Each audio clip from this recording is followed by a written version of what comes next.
চুরি যাওয়া দুটি বাইক সহ দুই বাইক চোরকে আটক করল আগরতলা পূর্ব থানার পুলিশ। দুই বাইক চোর গ্রেপ্তার এবং বাইক উদ্ধারের ঘটনায় এসডিপিও দেবপ্রসাদ রায় জানিয়েছেন, বাইক দুটির একটি নভেম্বর মাসে এবং আরেকটি ডিসেম্বর মাসে চুরি হয়েছিল।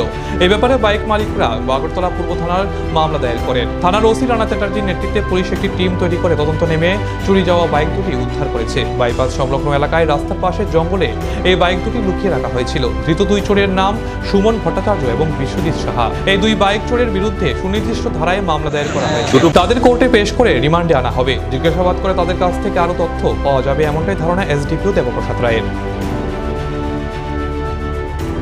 বাইক চুরির ঘটনা থানায় রিপোর্ট হয় এবং সেগুলির উপর একটি সুনির্দিষ্ট কেস নেওয়া হয়।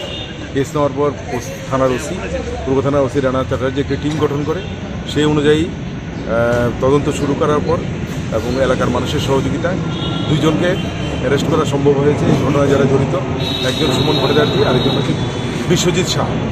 এদেরকে ধরার পর ওদের জিজ্ঞাসাবাদ করা হয় এবং ওদের কাছ থেকে এই দুটো বাইকের ঠিকানা এবং তথ্য সব পেয়ে এগুলি বাইপাসের পাশের জঙ্গল থেকে এগুলিকে উদ্ধার করা হয়। কবে হারানো গিয়েছিল বাইকগুলো? একটা নভেম্বর মাসে, একটা ডিসেম্বর, এই মাসে। আজকে পাওয়া গিয়েছে? আজকে পাওয়া গেছে। এখন এদেরকে আমরা কোর্টে পাঠাচ্ছি। সুনির্দিষ্ট কেস নেওয়া হয়েছে, রিমান্ডে ওদেরকে জিজ্ঞাসাবাদ করা হবে। বাকি যারা দুই তিনজন আরও ইনভলভ আছে ওদেরকে অ্যারেস্ট করা হবে।